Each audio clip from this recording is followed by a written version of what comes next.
Alright guys, this is a very quick video with an overview of my army for Colonial Carnage. It's my vampire counts list.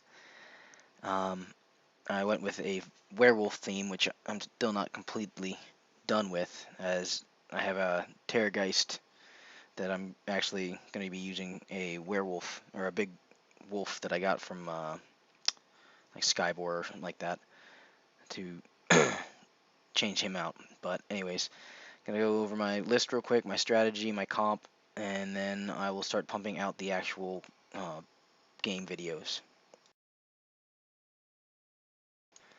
Alright, so here's my entire arming. Uh, the comp was a 9.3. I believe it was because I had the Blender Lord and the Night Bus, and then the Terrorgeist was like 30 points, and I think the Flyers kind of hit it as well. In the front there, you see my two direwolf units, my 40-man ghoul block, which I'm not 100% happy with the paint job since my color scheme is all purple, as you can see from everything else. Uh, I think it was John Talby on the PMP Ghoul Plus group who actually gave me a good idea to paint them like a pale white, and then the fur and like the little like cloaks be purple, and then I can just throw the blood on their hands and their face like they have it.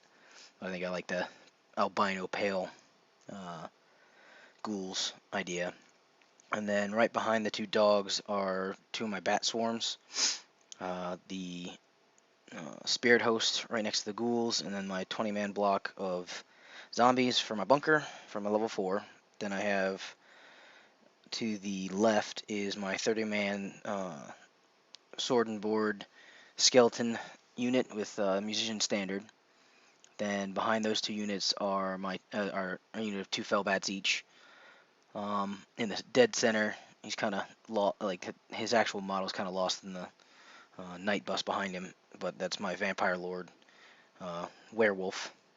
Is Vargar, I think, is from Rackham Confrontation Miniatures. His loadout was basically, I think it was the Sword of Might, so he had a 6 strength, 4 up ward, um, obviously Red Fury and Quick Blood, and I think he had maybe one other item on him. Can't remember exactly, but he had a 1-up armor save with a 4-up ward, and he was rolling as a level 3 vampire. Then the night bus behind him was just 10 Black Knights full command, no magic banner because that was 50 points, and I believe that was also a nice chunk of comp. Behind the knights is obviously my Terrorgeist. Uh, I think that's actually modeled as the zombie dragon. Pretty much everything I have minus like my my main model and my Vargeists was hand-me-down stuff from a buddy of mine who came to Brawlers with us for 2 years and then moved out to Arizona and basically got out of Warhammer and gave me his army, which was extremely nice of him. In the far right corner on the hill is the level 4 Necromancer with the dagger up in the air and the purple robes. And then next to him is my baby vamp, who's a level 2 of vampires, and he had the summon creatures of the night, which is why I have so many beasts and swarms and fellbats. And then in the back left corner are my 3 Vargeists, which are skinwolf models, which I think look amazing. Pretty much every army that I have made for Brawlers, any other game I've played with this VC army, has Vargeist in them just because I want to use those models because they look amazing. The Baby Vamp had the Dispel Scroll, and I think that was it on him. The Vampire Lord had, or not the Vampire Lord, but the level 4 Necromancer had Master of the Dead, so he could raise the skeletons above starting size as well as zombies, and the Black Periapt, which I freaking love that item. With the combining of the armies to have the Tomb Kings as well, the fact that you can get the casket and get plus D3 power dice is just amazing, along with the black parrot because you can store it. I think all my games I was pretty much equal to or above my opponent in both the power and dispel dice. So magic didn't really hinder me too much, but it was definitely the parry with the 2 dice was definitely awesome. Let's see. I think I went over everything in here. So I'll go to the next picture and give you an idea of, or give you a closer look at the majority of my units that I can.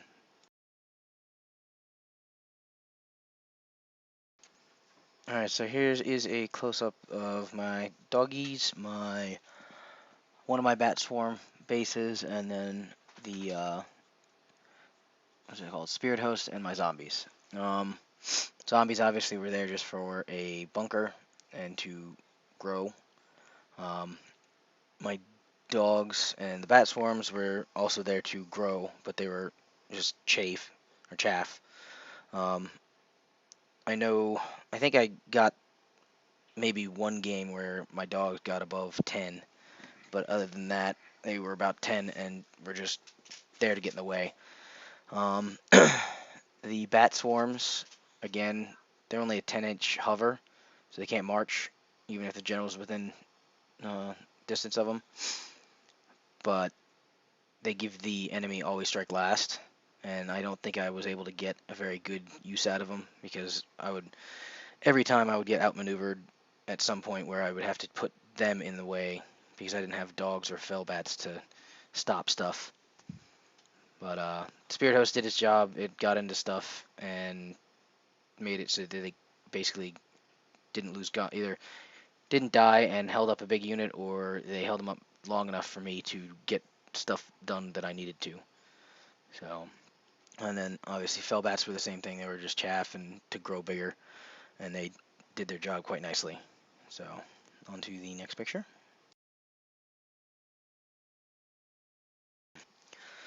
So this side of the board, I have more dogs, the other half of the bat swarm, and my skeleton warriors. The thing inside the skeleton warriors is my hero titan. I'm probably not going to use it, or for brawlers, but I may use it in another fun game with my buddies here. But essentially, I just love the model because it's basically the way I wanted it to be. It was the animated construct being made from bodies of the dead in a graveyard by Vampire Lord or the Necromancer or whatever. And so he's got like the swirling ground coming up, and I used the bottom half of one of the Storm of Magic models for the fulcrums or whatever, and then I have like there's a Demon Prince chest piece and like little crotch cloth or whatever. Then his hands are Nagash's bits, so it's got like his sword and the like ghost coming off, and then the actual arms and the back of him are crypt horrors, and then his face is like the smoky head, like skull head that comes with the Empire Wizard stuff, which I love that kit because there's just so much stuff you can make with it. The skeletons, they did their job in the last like 3 games I think I played. My first 2, this is my first time actually playing this army in a tournament. So I'm still learning a lot on how to actually play them.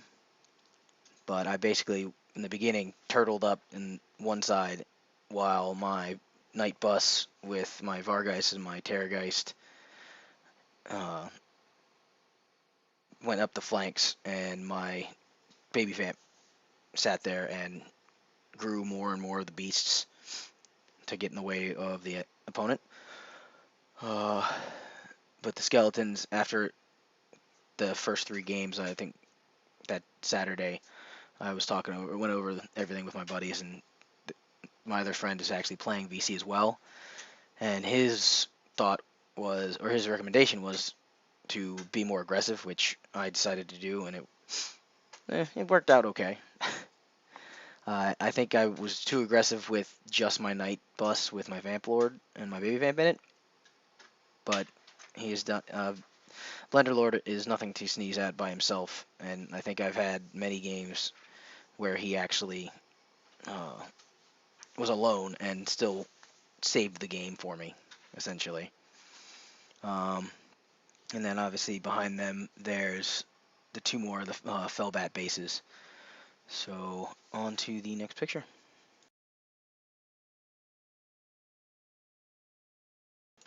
Alright, and in this corner we have my Vargeists, which are my Skin Wolf models.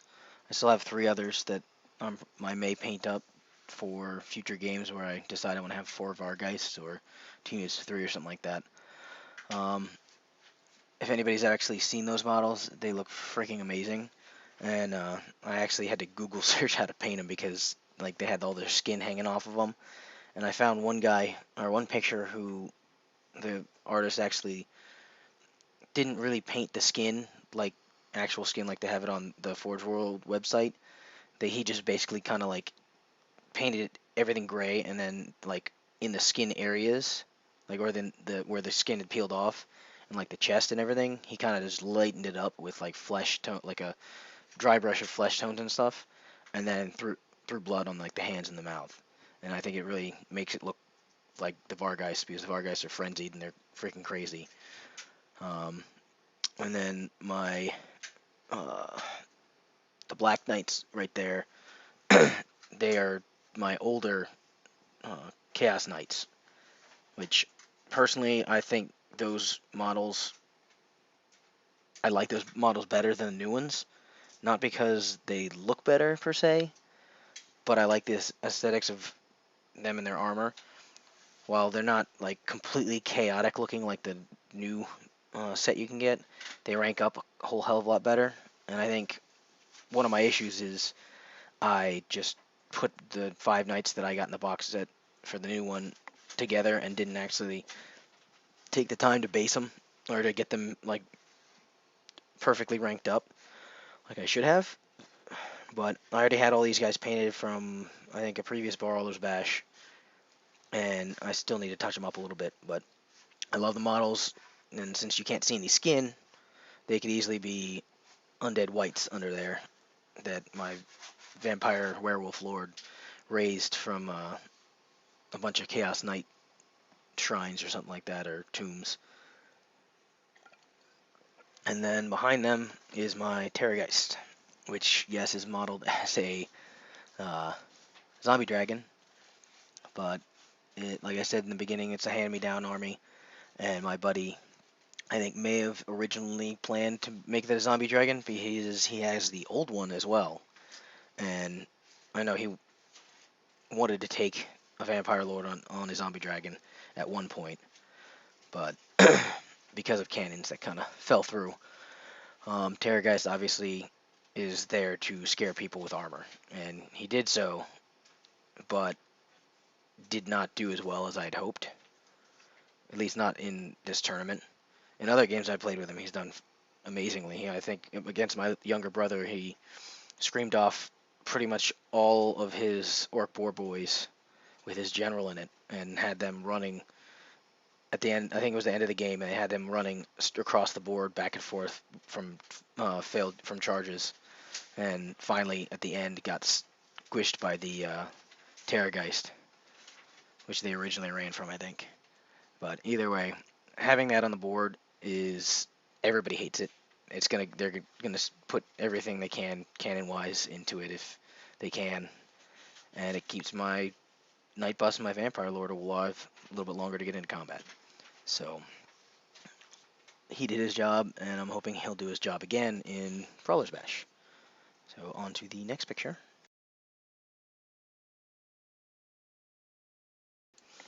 Alright, and this corner is my Baby Vamp and my Master Necromancer.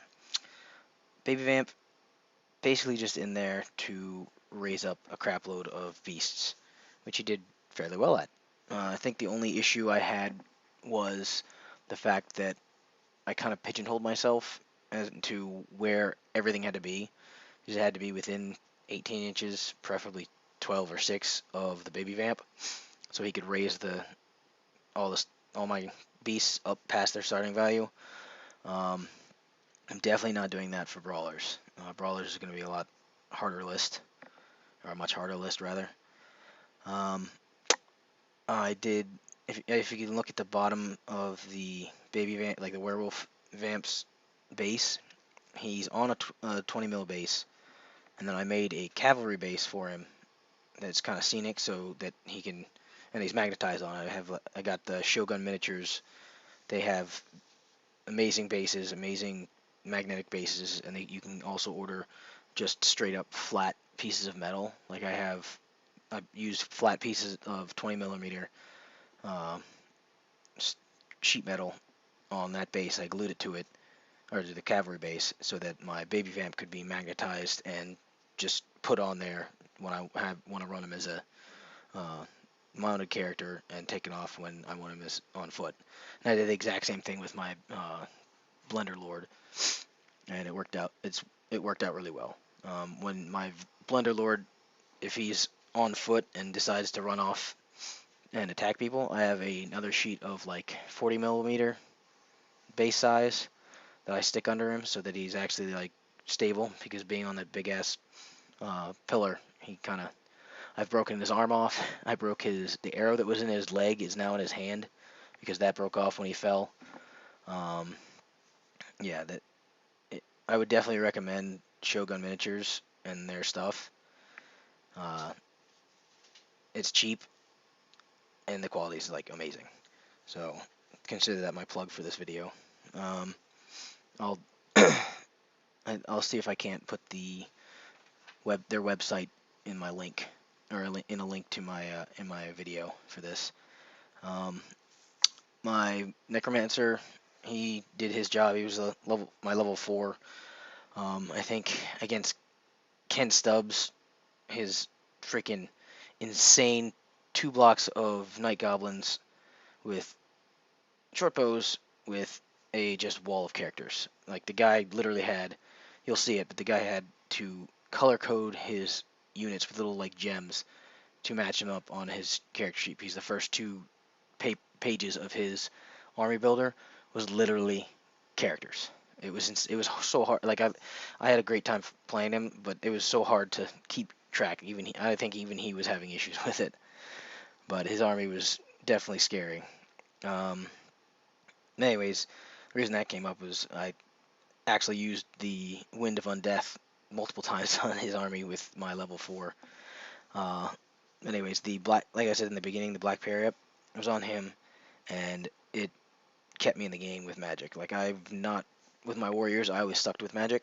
With my VC, I've gotten so many amazing rolls, and plus the 2 extra dice that can carry over to either both power or dispel is just invaluable. Like, there's no reason not to take it. Like, it would be an auto take in my opinion. For a 55-point magic item on your Necromancer, definitely. And I think this should be the last picture coming up after this. Alright, and this will be the final picture, and then hopefully I'll get the videos start pumping out. This was kind of like a little scenic picture I tried to take with my Vampire Lord, to just show him how he's like up above the rest of the army.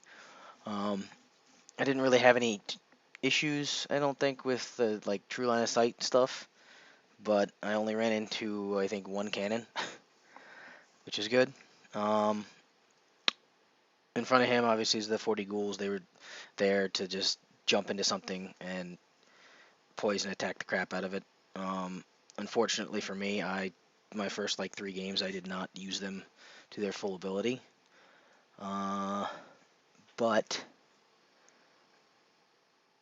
they're definitely a extremely good core to have, especially if you can get some re-rolling the hits on them. That definitely makes them hard. I think against my Skaven buddy, I actually had them run into or get charged by his unit of clan rats, which had death frenzy on them, and then flanked by a unit of slaves. And my unit was in ended up in bus formation, I think.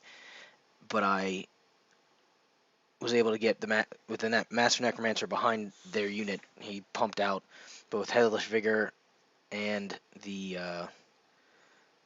Van Hells, so they had rerolled a hit and rerolled a wound. And with poison, it was just insane. Like, they held up both those units and ended up beating them before the game was over. My Vampire Lord, all I can say is I love the model. Like I said before, with his actual base, like it's the Garden of War tower, which I actually sawed off the statue, which you can kind of see between the ghouls down there.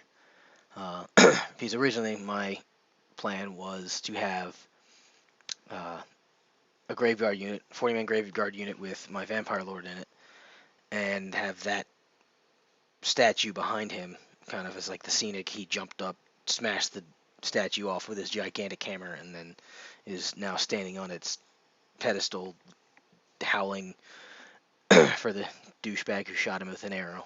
Which is why it's in his hand, other than the fact that I broke it off because he fell over. This tournament, I think he died at least 2 games. Other than that, he did what he needed to do for the most part. He wrecked stuff when he got into combat. I think one of the reasons I liked him, I think, for this tournament was when I did a practice tournament at Huzzah, which I'm so bad at putting these videos out on time. Huzzah is our local shop, but I played against a guy, his ogre army, and he wiped my entire army off the table. And the end of the game was basically my Vampire Lord fighting his tyrant, like, Iron Gut block, and he ended up killing every single one of them and then overrunning into another block, and I think we ended the game after that. But he held up that entire army, and I came out with, because I killed that entire unit, including his general and the characters, I came out to like a 9-11 win or loss or whatever, rather than a full tabling. So Vampire Lords, even by themselves, they're just one of the scariest things, I think, out there. I go with this +1 strength sword rather than the Ogre Blade that everybody else goes for, because, I mean, yeah, I think I ran into the issue where, on my last game, because of the fact that I could not get past this guy's armor, which is rerollable like 1-up, which turned into a rerollable 3-up from my Vamp Lord attacks. He was just able to save everything, and that kind of screwed me. But I think in most other cases, my Vamp Lord is able to take on most enemies. High armor saves, yeah, suck, but you're gonna fail that crap once in a while, and I think my new build is gonna be a lot better, because I think for brawlers I'm going for like a leadership type thing where my Vamp Lord has both the Helm of Discord and Beguile, so one character in the enemy unit is not going to be able to attack and will be hit automatically, and then the other one is going to have to reroll his hits against my Vampire Lord. But anyways, that is pretty much all I have on my army. Like I said, the strategy was basically just buff up the chaff units and get them in the way, and then have my Vampire Lord run in and take them out, or take out the big enemy units, while my Vargeist and my Terrorgeist swooped around to go after like War Machines or Terrorgeist higher armor save stuff, and then the rest of my army basically was just there to grow until they ran into it, or ran into the enemy. I think in the end, I'm pretty sure every single game I played, I only got turn 4, and it pretty much it wasn't because of the recording of the video or of the game, like the turns for me, because as I was recording, I was my opponent was doing their thing as well. So you'll see at some points that they're like moving, or I've already moved before my recording even started, which obviously I'm not trying to slow play anybody, but this is a brand new army to me.